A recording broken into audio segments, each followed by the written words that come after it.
Hello students, अभी हमने देखा कि ये जो करोजन जो है किस तरह से फाइनेंशियल लॉस करवाता है। तो उसमें डीके हो जाते हैं मेटल्स, डिस्ट्रक्शन हो जाता है मेटल्स का।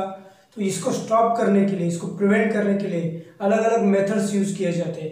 जैसे कि मैंने यहाँ पे पहला मेथड लिखा है कि अगर हमें करोजन को प्रिवेंट करना है तो वो मेटल को हम पेंट करते हैं। आपने देखा होगा, आपके घर पे भी आपके घर में होगा कि कोई जो ग्रिल्स है, विंडो ग्रिल से उसको पेंट किया जाता है। तो क्यों किया जाता है? तो उसको जो करोजन है आयरन का, उसको रोकने के लिए। या फिर आप जो गाड़ी की चेन होती है, जहाँ पे वेयरिंग टेयरिंग ज़्यादा होता है मेटल्स का, वहाँ पे आप ग्रीजिंग करते हैं या फिर ऑयलिंग करते हैं। तो ये सब चीज़ें क्या करवाती है कि मेटल का करोजन प्रिवेंट करवाती है। तो ये सब करना है, ठीक है। देन सेकेंड थिंग है गैल्वेनाइजिंग। तो गैल्वेनाइजिंग में क्या होता है, जिंक का कोट आयरन के ऊपर लगाते हैं।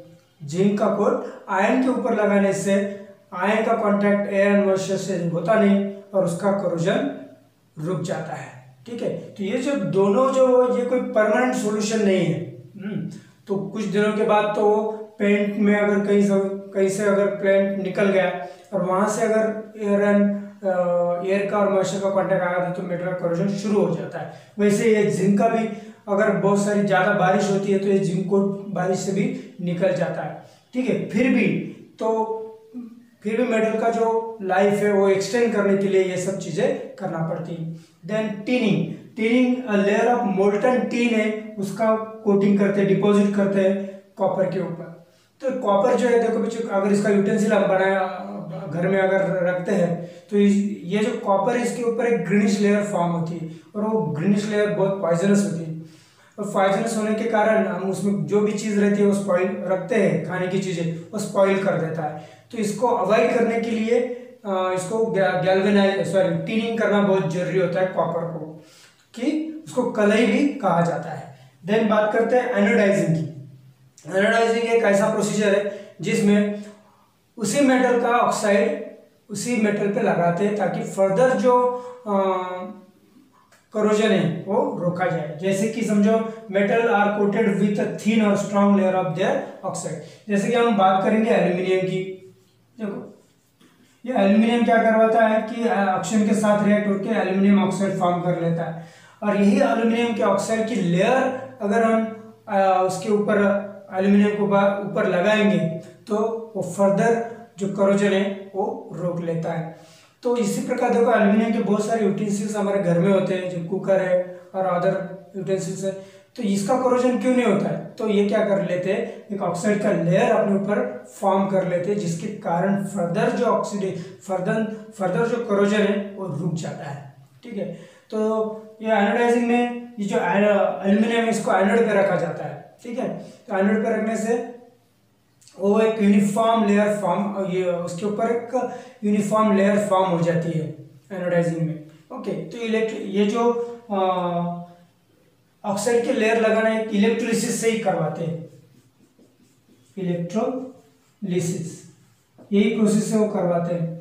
तो इलेक्ट्रोलिसिस में आपको पता है एनोड और कैथोड होते हैं। तो एनोड पे ये एल्यूमिनियम का मेटल लगाते हैं, तो उसके वजह से एक यूनिफॉर्म लेयर उसके ऊपर फॉर्म हो जाती है। और कभी कभी इसमें डाई भी डाला जाता है, कि डाई की वजह से उसको अलग अलग कलर भी हम दे सकते हैं, ठीक है। जैसे कि विंडो पैनल जो है वो अलग अलग कलर के रहते हैं, तो उसकी ऑक्साइड की लेयर ही रहती है, ठीक है।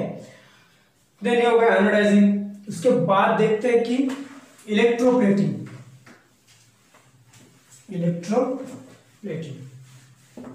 स्टूडेंट्स, इलेक्ट्रोप्लेटिंग में क्या होता है, जो नेक्स्ट है इलेक्ट्रोप्लेटिंग जो है, इसमें इलेक्ट्रोलिसिस करवाते हैं। तो इलेक्ट्रोलिसिस में हाई रिएक्टिव मेटल जो होते हैं, हाई रिएक्टिव मेटल, उसके ऊपर लो रिएक्टिव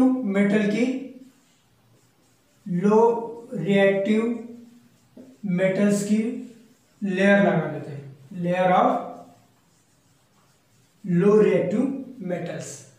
जैसे कि समझो सिल्वर का अगर स्पून है तो ये गोल्ड से ज़्यादा रिएक्टिव है, ये हाई रिएक्टिव है और ये लो रिएक्टिव है।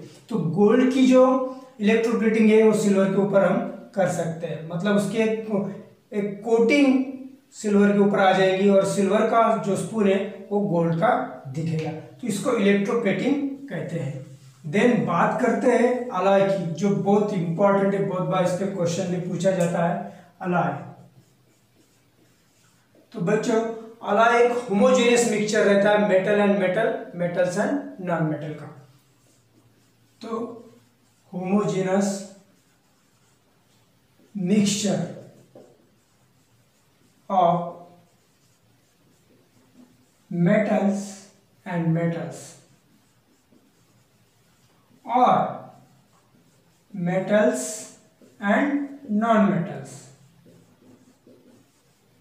तो बात रखेंगे, याद रखेंगे कि मेटल और मेटल भी एक दूसरे का होमोजेनियस मिक्सचर बना सकते हैं और मेटल नॉन मेटल भी, लेकिन इन डेफिनाइट प्रोपोर्शन, इन डेफिनाइट प्रोपोर्शन। ठीक है, तो इस तरह से अलॉय की हम डेफिनेशन बनाएंगे। एग्जाम्पल हम इसके देखेंगे। तो सबसे पहले ब्रास। ब्रास जो है बच्चों वो कॉपर और जिंक ये दो मेटल से बनता है, जो कि कॉपर जो है वो 90% कॉपर रहेगा और 10% जिंक रहेगा। देन ब्रॉन्ज जो होता है, ब्रॉन्ज में कॉपर प्लस टीन होता है, जो कि 90% होता है कॉपर और 10% टीन होता है। तो ये एसएन का आपको जनरली बच्चों को पता नहीं, इसलिए लिखता हूं यहाँ पे टीन भी। ओके, देन जो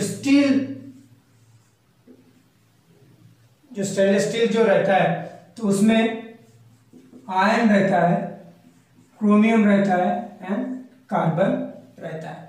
तो आयरन जो है वो 74% रहता है, ये 18% रहता है और ये 8% रहता है। तो ये बात हमें यहाँ पे याद रखनी है। ओके, ठीक है। देन और कुछ एग्जांपल देखते हैं, जैसे कि सोल्डर। वो सोल्डर जो होता है उसमें लीड और टीन का मिक्सचर होता है, लीड एंड टीन। तो ये जो सोल्डर है ये कहाँ यूज होता है? जो सोल्डरिंग गन आपको पता होगा, जिससे हम कोई भी इलेक्ट्रिक वायर्स ज्वाइन कर सकते हैं। आपने इलेक्ट्रिक सर्किट देखा होगा तो कोई रजिस्टर से रजिस्टर ज्वाइन करने के लिए, वायर ज्वाइन करने के लिए सोल्डर ये आला है, तो जिससे सोल्डरिंग मतलब मेटल के ये जो वायर जो है वो कनेक्ट किए जाते हैं। ठीक है। देन अमालगम। अमालगम जो है बच्चों याद रखना, ये अलॉय रहता है, अलॉय ऑफ मर्क्यूरी। मर्क्यूरी के साथ कोई भी मेटल अगर हम उसका होमोजेनियस मिक्सचर करें, जैसे कि सोडियम अमालगम, सोडियम प्लस Hg, या फिर जिंक अमालगम। ओके, तो ये हम याद रखेंगे, इसको अमालगम कहते हैं। या फिर सिल्वर के साथ भी इसका करते हैं, और सिल्वर के साथ अगर होता है तो ये डेंटिस्ट लोग टीथ फिलिंग के लिए यूज करते हैं। और एक एग्जांपल देखो बच्चों, यहाँ पे आपको पता है कि गोल्ड के बारे में, गोल्ड के जो अलॉय रहते हैं, बराबर है, तो गोल्ड जो है 24 कैरेट जो रहता है बहुत प्योर रहता है। 24 कैरेट का जो रहता है बहुत प्योर गोल्ड रहता है। लेकिन इसका अगर हम अलॉय बनाएंगे तो ये जो 24 कैरेट वाला गोल्ड है एकदम नोबल मेटल रहता है, तो क्या है जनरली कि बहुत सॉफ्ट रहता है। सॉफ्ट रहने के कारण उसके हम ज्वेलरी नहीं बना सकते। ज्वेलरी बनाने के लिए उसको 22 कैरेट करना पड़ता है। तो 22 कैरेट के लिए इसमें गोल्ड के साथ EU के साथ एक तो कॉपर मिक्स करते हैं या फिर सिल्वर मिक्स करते हैं। ओके, होमोजेनियस मिक्सचर करते हैं। ठीक है, तो इसमें 20% गोल्ड होगा और 2% जो है कॉपर होगा, सिल्वर होगा। तो इसको हम 22 कैरेट गोल्ड कहते हैं। तो ये बात गोल्ड के बारे में भी याद रखना। तो इस प्रकार हम ये प्रिवेंशन जो है क्या कर लेते हैं, उसका करोजन का जो प्रिवेंशन वो कर लेते हैं। तो अलॉय के बारे में आपको पता होगा कि कुतुब मीनार के सामने एक आयरन फिलर है, वो 1600 ईयर्स एगो पहले बनाया है, फिर भी आज तो वो उसी पोजीशन में खड़ा है, तो वो भी एक अलॉय का एक एग्जाम्पल है कि वो अभी तक करोड नहीं हुआ है। ठीक है, तो अलॉय जो रहते हैं उसका मेल्टिंग पॉइंट लो होता है और उसका जो उसकी जो करोजन कैपेसिटी रहती है वो उसमें बहुत कम रहती है, मतलब ज़्यादा जल्दी करोड़ होते